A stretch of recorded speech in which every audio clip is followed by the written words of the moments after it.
ready for my arrival, worm. たとえ世界が全てを燃やそうとしても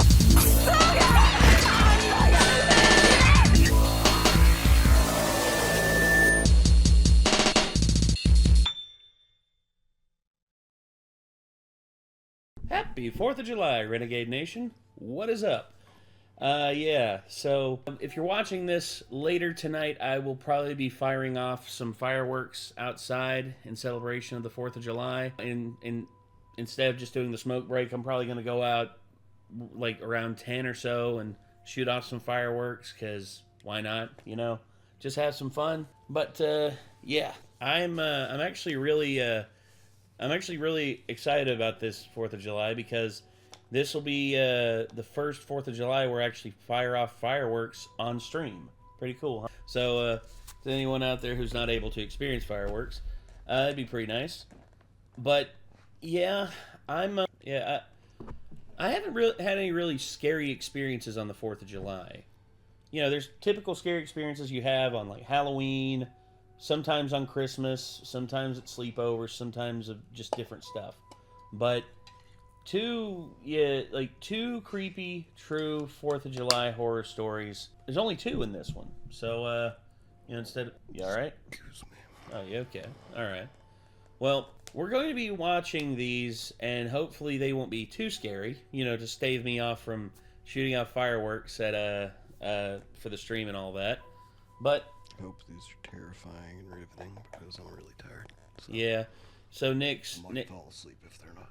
Nick's having a rough time. Sorry about that, dude. But, anywho, 2 creepy, true 4th of July horror stories. Let's check these out and let's see what's up. So, no dilly-dallying. Let's just get into it.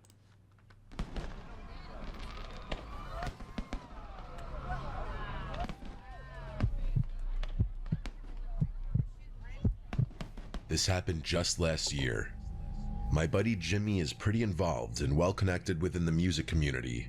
By music community, I'm more specifically referring to the dance/electronic music scene all along the East Coast, predominantly New Jersey and New York. It's actually pretty impressive what he and his team have been able to accomplish in just 2 years. The general gist is this. Their company hosts what they call events at high-profile venues.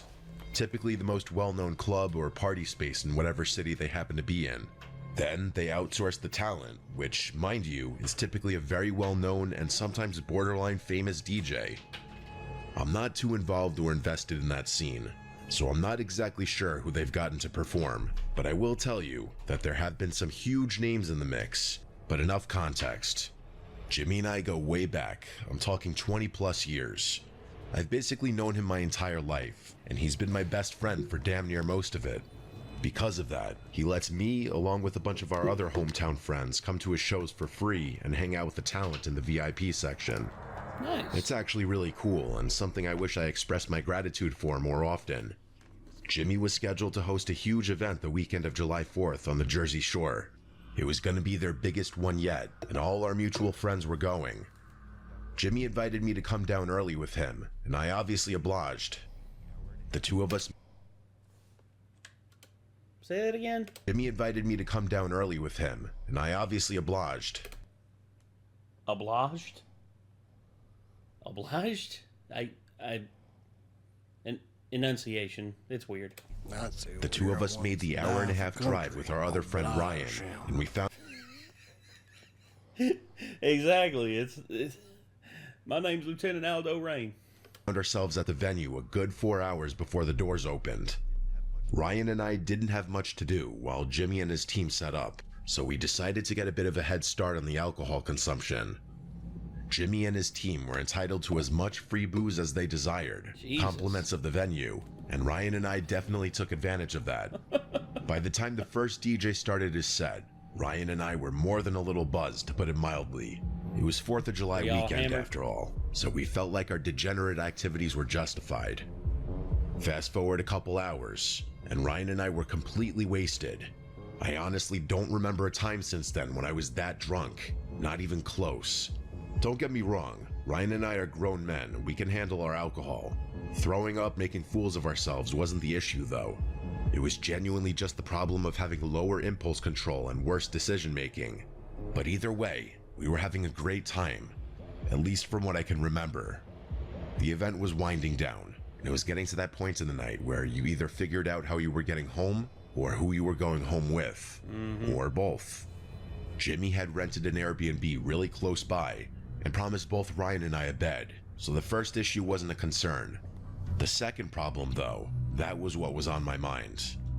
The two of us danced over to the bar and started talking to some girls we found attractive, and before long, we had figured out who we were going to spend the rest of the night with.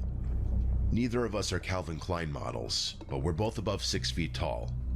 For whatever reason, the vast majority of guys who hang around the Jersey Shore are usually shorter than average, so being tall is an even bigger boost than it usually is.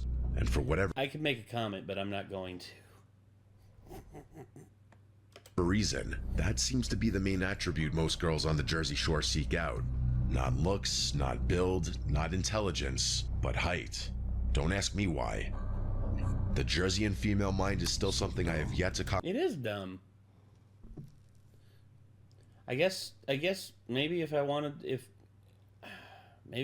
more luck, I should have gone to the Jersey Shore. I'm just joking. You couldn't pay me to go to the Jersey Shore. comprehend. So many vapid, I'm probably spray-tanned botching their human names, beings out but there. I'm fairly sure the two girls introduced themselves as Gianna and Marcela. Us meeting them coincides with where my ability to recall events Italians? precisely becomes a bit hazy, so there may be gaps in the story from here on out. From what I can remember, it was actually Marcela who suggested we all leave together and continue to party elsewhere, which Ryan and I weren't going to argue with. Gianna handed the two of us a drink and insisted that we get on their level before heading out, even though we had both probably consumed. Yeah, y'all got roofied, didn't you? Y'all got roofied. The fluid equivalent of her body weight in alcohol already. I know that whole dynamic. Girls getting guys drinks sounds a little unorthodox. Yeah, well, Gianna and Marcela, that's like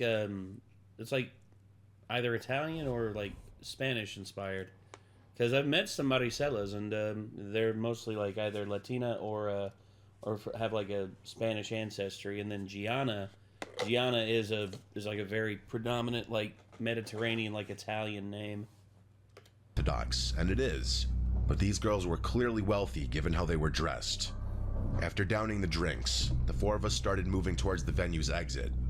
The moment we stepped outside, Marcela suggested we go back to her place, which was pretty close by, and also right on the beach. Her saying that actually surprised me a little. I was fully anticipating going back to our Airbnb, considering the guys were usually the ones to host in situations like this. But both girls insisted that Marcela's beach house was definitely nicer than whatever inland Airbnb we found for the night. She had a point, so I didn't argue, and neither did Ryan. We walked along the beach, talking the whole time. The girls seemed really intelligent and knowledgeable based on the conversations we had, and I remember finding it so refreshing to talk about something other than nightlife and whatever other garbage I'm used to talking to girls about for once. Not just girls, drunk people in general. At one point, I actually felt kind of embarrassed for being so drunk because I felt like I couldn't articulate myself well enough and looked like an idiot. That's when I realized I actually was feeling drunker than I had been 15 minutes earlier. But it wasn't a drunk I was used to feeling. I felt like my body was melting under my weight. Yeah. Got drugged. You're the wooziness and basically your loss of motor function. Like that happens whenever you're on alcohol, but it doesn't happen like that. See, you'll have to continuously consume alcohol in order for that. If that feeling is getting worse, yet you're not consuming any more alcohol, then something's wrong.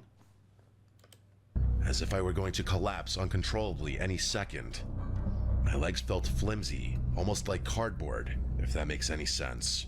Moving my limbs, mouth, and even my eyes became increasingly more difficult, and there was a moment where my extremities started feeling a little numb. But then, just as quickly as the feeling arose, it passed, back to normal drunkenness, at least for the time being. Just then, we arrived at the beach house. It was insane. I'm probably exaggerating because I was so drunk, but it looked like what I imagined a professional athlete's beach house to look like. We went inside, and after taking our shoes off, found ourselves in what I'm guessing was a living room. I say guessing because the level of opulence in there was just so foreign to anything I'm used to. It was decorative, but somehow minimalistic. Even those descriptions are opposite. There were honest-to-God sculptures on pedestals in there, but it didn't feel cluttered or overly showy, and everything on display seemed to blend right into the walls like they were just extensions of the room. I wish I had the wherewithal to take a picture, That's some but again, feng shui my right mind there, was bro. elsewhere. Evidently, so was Ryan's, because not 15 minutes after stepping foot in the house, he and Marcela had disappeared somewhere in that maze of a house, which left me alone with Gianna. She leaned in to kiss me, and that's the last thing I remember before blacking out. Not her kissing me, but leaning in to kiss me. That's where everything cuts off.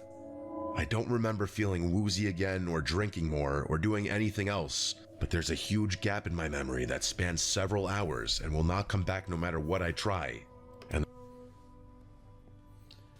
This was the culprit from my... on the last stream that I did on Sunday, I got top 5 in it, not the most drunk, but definitely in the top 5 most drunk I've ever been. And it happened on stream. And it was embarrassing because apparently I kept looking over at this bottle and just being like, did I chug the whole bottle already? Because I remembered it was after I did like shots, like my 7th or my 4th double shot, so 8 shots. And then I looked over and I was like, you know what? I'll drink half of this now and half of this later. Big mistake, because upon me drinking half of this, I don't remember much after that. And then the stream went on for like another 2 hours. And I had to go back and watch it, and I was like, oh my gosh. What was wrong with me? And then I looked at the Ring doorbell camera footage, and dude, I stumbled out the front door and I fell over, and JT and April had to pick me back up. I got back inside, and apparently I just went straight in my room and laid down. And then I woke up to take a shower, and I found a water bottle in the shower. I don't know how it got there. I found a water bottle in the shower. I have no idea how it got there. Might have been the second shower you'd taken, actually. It might have been. I don't know. You might have forgot about the first one, Maybe. in which you were drinking a water bottle in the shower. But that is definitely one of the most drunk I've ever been on stream. I mean, also, yeah, I'm not doing that again.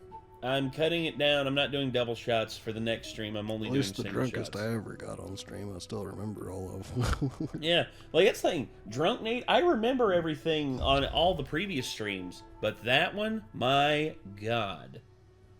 Sheesh. Dude, I did the Patron chug. That's right, I chugged an entire bottle of Patron on stream, and I still remember everything. Because I didn't drink as much before that. But where I had 8 shots already, and then I downed this sumbitch, yeah. Yeah, that's too much. Yeah, it is. My body basically, like, rebelled against me, and I don't remember anything. Going back and watching the stream, I'm embarrassed. God. And the thing is, I know I didn't pass out because there are texts on my phone sent from me proving I was still conscious. There's digital proof that I was sentient, but I don't remember one bit of it. And before you say I just simply blacked out from alcohol, this was different. I rarely ever black out, but all the times I have, I can still remember bits and pieces of the night, scattered moments here and there, That's enough true for me too. to string I together. remember certain things. Like, I remember certain things, like me and JT sitting here and saying, doing a Joe Hendry theme remix of "We Believe in the Wicker Beast." Yeah, funny enough, even the time that I got, like, quote-unquote, like, blackout drunk, like, the one time that I did get that drunk, I still remember basically all of it.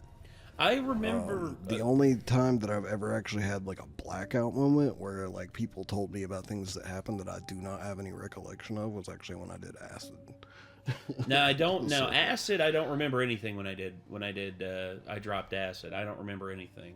I remember bits and pieces, but there's Well, yeah, definitely apparently things that occurred that I had. I no remember memory of. the beginning. I remember the beginning, and I remember starting to see things, and then all of a sudden just gone.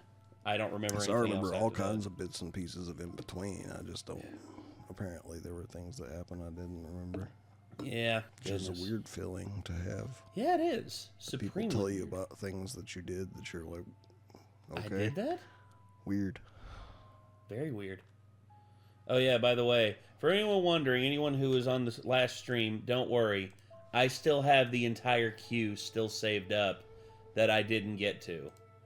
Worry not, Internet. I will do my due diligence. Anyway. A continuous sequence of events at the very least. Keep in mind, those were also all times where I was drunker than I was that night. So that's another reason I think a generic blackout isn't a reasonable explanation for what happened. Plus, Ryan experienced the exact same thing at essentially the exact same time, which is way too specific to be coincidental. Here's the next thing I remember. Waking up with the sun directly overhead in a random set of bushes over an hour away from where the event was. Something I didn't know yet because my phone wasn't in my pocket. In fact, like you were nothing was in my very lucky. pocket at all. Very. That you only got robbed. Yeah, you got robbed instead of Trafficked or something. trafficked or Murdered. or something very bad. I can't say it on here. Oh, might have got that. Both my wallet and keys were gone, but it gets worse. It wasn't even my pocket to begin with. I was wearing someone else's clothes, and not Ryan's either. A complete stranger's. The only personal belonging of mine I still had in my possession was my shoes, and even those were messed up. Both shoes had the shoelaces removed and were soaking wet. My head was pounding, and everything felt disoriented, like I was waking up from anesthesia. I didn't even sit up right away. I just stared at the sky for a minute, trying to make sense of where I was. Bushes, someone else's clothes, no wallet, no phone, no keys. Based on my shoes, it was like I had been in the water recently, but I didn't smell like salt water or chlorine. The worst part about the whole thing was the blankness. I genuinely couldn't remember anything past Gianna leaving, like I already said. That's when the panic started to creep in. I wasn't just hungover, I was scared. I had no idea how I got there. What if I'd got— You know what the amazing thing is? After all that, me getting like blackout drunk and all that, I still didn't get a hangover. I still have yet to have a hangover. gotten into a fight or crashed a car? What if someone drugged me? I didn't have a single point of reference for the last 10 hours. I stood up and realized there wasn't a single landmark around me. It didn't look like a beach town, which also scared me. The road ahead just curved into more trees, but just across the street, maybe a few hundred feet away, was a 7-Eleven. It was genuinely the only thing in sight, so I headed straight for it. I asked the guy behind the counter if I could use his phone, telling him that mine had been stolen. He stared at me for a second, probably debating whether or not I was trying to scam him, but then he slid it across the counter. The first number that came to my mind was my sister's. It was the only number besides my mom or dad's I still memorized, and there was no way in hell I was calling my parents. My sister picked up right away, and I tried explaining things the best I could. She ended up giving me Ryan's number, which I ended up calling several times, but to no avail. That's when I started wondering if what had happened to me happened to him too. Drugged, robbed, dumped in some random bushes an hour away. I was just about to call the police, when what do you know, Ryan walks into the same 7-Eleven. We just stared at each other for a second before dabbing each other up. He then told me his version of things, and you guessed it, it was the same story, damn near exactly. That sealed it for us. We called the police, making sure to thank the 7-Eleven worker profusely. Fast forward a few minutes, and we're now recounting our story to the police outside the store. To their credit, they took everything we said seriously, at first. But the more we told them, the more their questions started turning. Were we sure we didn't just drink too much? Maybe we wandered off and passed out somewhere. They weren't accusing us outright, but it was clear they weren't entirely convinced something criminal happened. Reasonable doubt. I told them it was unlikely we would have drunkenly wandered into a town an hour away by foot, and I don't think they liked that remark very much. I gave them my sister's number and asked them to call her. She was already tracking my phone through Find My iPhone. To all of our collective surprise, my phone was showing up in the middle of a parking lot a few minutes' drive away. The officers agreed to drive us, and sure enough, both our phones were sitting on the pavement next to each other. While it was great to have my phone back, that only affirmed the police's theory that we had just been drunk. They started saying that we probably hadn't even been robbed, that we had lost our wallets the same way we had lost our phones. We tried convincing the police to check out the house Marcela brought us to, the one she claimed was hers, but they weren't having it. They told us we were probably just too drunk and didn't remember things correctly. At this point, I would say, officers, with all due respect, we were drugged. We were drugged. 100%. Let's do a blood test. I'll let you draw my blood and see if there's rufalin in there. By the way, that is the technical term for roofies. See if there's rufalin or anything else in my blood. I will happily submit for that. And if there is, then that's proof right there that we were drugged. And you'll see that we aren't lying. You'd think that would be like their first step whenever someone was suspicious that they may have been drugged, would be to try a blood test. Yeah. Blood test, urine test, anything, man. Like a urine test would probably be faster. And from what I understand, rufalin shows up in your system for a while after you know it's been in your after you've ingested it. One of them even said, "Happens more than you think." Then they gave us their cards and told us to call if we remembered anything else. It was actually shocking how reluctant they were to even connect us to other officers that would be willing to help. They told us to find a ride home since our phones were still charged, and they just left us there. After they left, I went through my phone for the first time, and things got even weirder. There were texts sent from me to a ton of people I knew. Jimmy, my parents, a few coworkers, even some girls I had been talking to. All normal sounding stuff. Stuff I might have said if I'd actually had a calm, coherent night. The texts genuinely sounded like me, but from a continuity standpoint, they didn't make any sense when considered all together. One message to Jimmy thanked him for the event and said we'd crashed at a buddy's place. One to my dad said we were safe and had found a couch to sleep on. There was another to a girl I'd been texting that just said something casual, like I was hanging out at home and thinking about her. None of those texts made any sense, and mostly contradicted each other. I realized I had a ton of missed calls and texts from Jimmy, so I called him. He sounded relieved to hear from me, saying he thought Ryan and I had died or something. He told us to stay put, he'd come pick us up. In the meantime, Ryan and I canceled all our cards, but interestingly, none of them had been used, despite the likely fact that they had been in those girls' possession for several hours.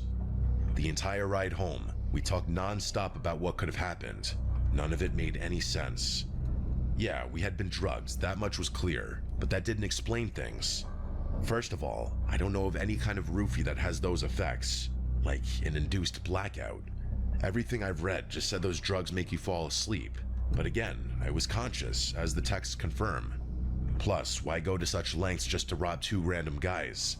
Especially if you weren't going to at least even attempt to use their credit cards. Two guys who walked up to you, no less. And in such a risky place, too, your own house. Or was it a house they had broken into? Both were equally risky. Jimmy thought we had been targeted, but like I just said, we had been the ones to approach the girls, so we couldn't have been targeted. And all this isn't even mentioning how or why we miraculously found ourselves in a random town an hour away wearing other people's clothing. As crazy as it sounds, both Ryan and I checked ourselves for incisions, thinking maybe some of our organs had been harvested, but there was nothing. Jimmy suggested that maybe they had just given us some exotic drugs, which I guess makes sense, but someone had driven us to that town, and someone other than those girls had switched clothes with us. We never got an answer, but it's not like we just forgot about the whole thing. Ryan and I ended up driving all the way back to the shore just to go looking for that house. We tried our best to retrace our steps, knowing that if we just walked along the boardwalk, we'd eventually find the house, since it was on the beach. And we actually did find it. The two of us walked up the walkway and rang the doorbell. An older man opened the door, asking us what we wanted. I did the talking. Not wanting to reveal too much or potentially incriminate myself, I simply asked him if a girl named Marcela lived here, or if he had a daughter or granddaughter around our age. He gave me a hard no, and I made up some BS story that there was a girl who lied about owning this house, which he actually found pretty funny. And that was that. I would be lying if I said I didn't walk away from that house with a sick, unsettling feeling in my stomach. I can't even describe it as fear, just a sickening discomfort, like something truly awful had happened to me and my friend that night, and I'd never get to the bottom. I'm That's kind of what I was thinking. Mm-hmm. I don't know, man. Bottom of it. For a long time after that, I was convinced those girls had been involved in something much, much bigger that neither me nor Ryan could even conceive. That maybe they had been planning to kidnap or kill us, and decided not to go through with it at the last second for whatever reason. I know I'll never have an update, but if something else happens, I'll definitely send something. I think there's two theories about it. One's way darker than the other. Go for it. The first theory is that those girls just don't like the idea of dudes that go around and pick up girls that are overly intoxicated at bars and stuff to go try to sleep with. Yeah. And therefore they purposefully like gave you some kind of weird drug and just like, you know, switched up your clothes and put your phones in a parking lot. Just basically tried to scare you, essentially. Yeah.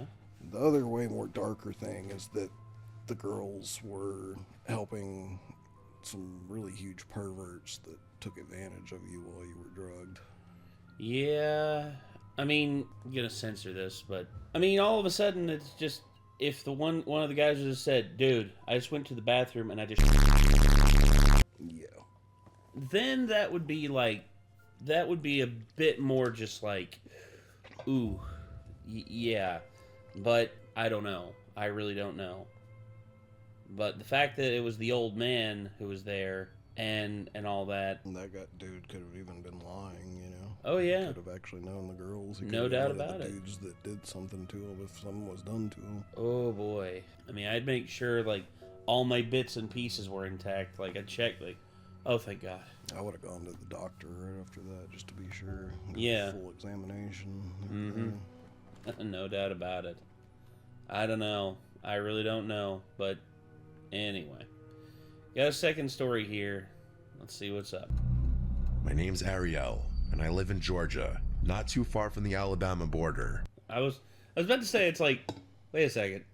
You live in Georgia, and then it's like, oh, you live near the border. Oh boy. I got a story I'll tell after this, if I remember it. Several summers ago, I made the drive out to this small town in Alabama for a 4th of July cookout my college friend Isabel was throwing. One of those backyard setups with paper plates, bootleg fireworks, and way too much food. Yeah. It was one of the better nights I'd had in a while. Good people, good energy, kids running around with sparklers, that kind of thing. I didn't leave until a little after 10, which, looking back, was probably my first mistake.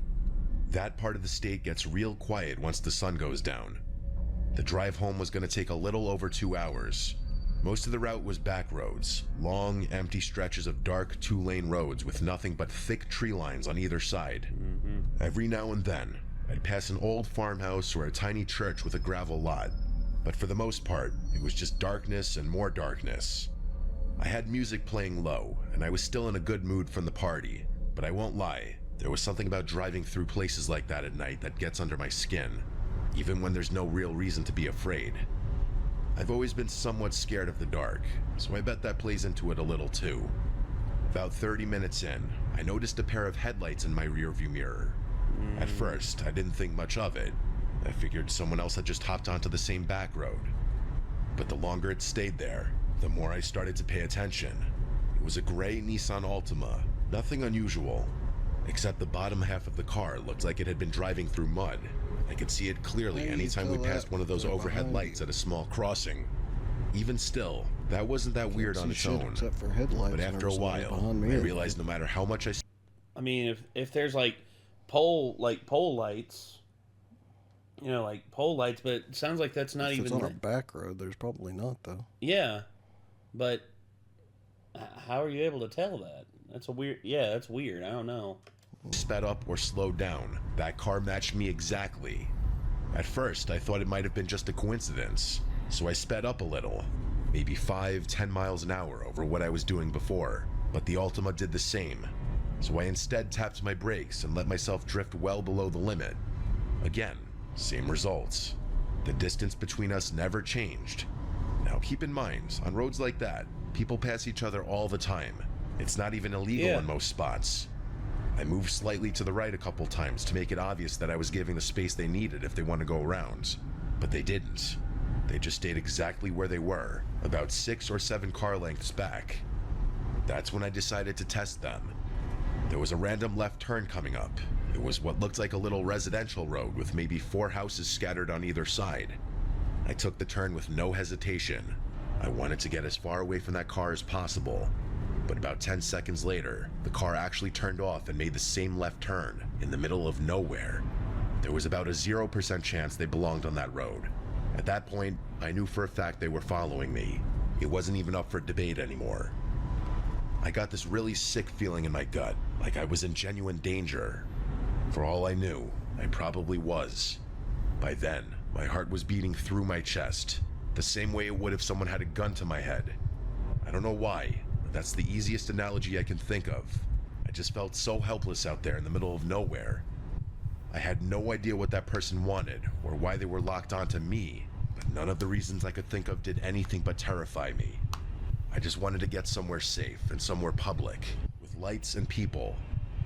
As if on cue, I heard that god-awful chime that indicates a near-empty gas tank.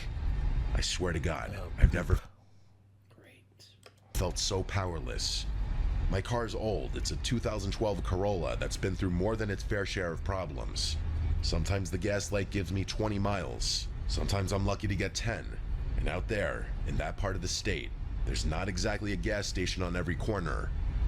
I pulled out my phone and looked up the nearest 24-hour spot. It was over 8 miles away. I didn't know if I'd make it, but I didn't have a choice. You can make it. I wasn't about to pull over, not with that car still tailing me. I thought about calling the police, but I felt like it would have been a waste of time so far out in the middle of nothingness. Cops out there take years to arrive anywhere, and there was part of me that felt like calling the police would make the danger more real. I know how irrational that sounds, and I feel pretty embarrassed even writing that down, but I'm just trying to be as honest as possible about how I felt. The gas needle dropped to empty a couple minutes later. Not just low, empty. I tried to stay calm, but I could feel myself starting to spiral. Every little sound of the car felt louder. The road felt longer. I felt stupid for being so powerless, but I didn't know what to do to change that. I knew I wasn't going to make it to the gas station. Scenarios started flashing through my head about what would happen once my car ran out of gas, but by some miracle, I finally spotted the glow of the gas station sign up ahead. I almost cried, to be completely honest with you. I took the turn hard and pulled into the lot in one quick motion to give myself some time to get out of the car and book it inside, and that's exactly what I did. I jumped out and ran inside, barely shutting my car door behind me. From inside, I could see the Altima through the window. It slowed to a stop at the edge of the lot and sat there for maybe 10 seconds with the engine still running. No one got out though. It was almost like whoever was inside was debating whether to continue pursuing me or not. And then, out of nowhere, it peeled off, fast, and disappeared back down the road we had come from. I told the gas station guy what happened, and he offered to call the police for me. Even after talking to the police, I still felt very unsettled. I know it's not the scariest thing to have happened to someone, but there's no explanation for what happened to me that doesn't involve whoever was driving that car having sinister intentions. And that feeling of pure fear, I hope I never have to experience that ever again. I made it home and told myself I'd never drive along rural back roads in the middle of the night ever again. The story doesn't end there though. A few weeks later, something happened that made my stomach drop all over again. I was sitting at home watching the news one evening, just background noise really, when a segment came on about 2 men suspected of armed robbery, attempted murder, and a bunch of other things in rural Alabama. They showed a blurry still from a security camera, then mentioned that authorities believed he had fled in a stolen gray Nissan Altima, last seen headed east. When I heard that, I just froze up. That's who had been following me. I knew it in my gut. There was no way to prove it was the same person who followed me that night, but I'm telling you, I felt it. The timing lined up, the location lined up, and the description of the car was basically identical. Yeah. I immediately told my story to the police, and that's when it really all hit me. My own stupidity could have prevented 2 extremely dangerous men from being caught. I will never forgive myself for not calling the police sooner, and it's something I actually think about pretty often. I never got an update from the police, and and I never heard anything about the incident on the news. If anything ever changes, I'll send an update. Damn. Well, it's not your responsibility to feel like what happened was your fault. No, those two men were the ones that did the bad thing. Yeah, you never know if having talked to the police that night would have changed anything or not. You never do know. Yeah, exactly. And like, the important thing is that at least you managed to be safe. So. 100%. Good Lord. So, like I said, I've never had anything creepy happen to me on the 4th of July. I'll say this: I've had some interesting times during the 4th of July. This 4th of July, my mom asked me to make a brisket for everybody. I'm gonna be fixing it on Thursday, but yeah. Also, bring me a piece. Sure, I can bring you a piece. But I huh? Give me a piece. I will there, Fredo. But the story I'll tell, I'll keep it short. My granddad was in the Army. My granddad, he was stationed in Georgia, and it was a unit, is 7th Cavalry.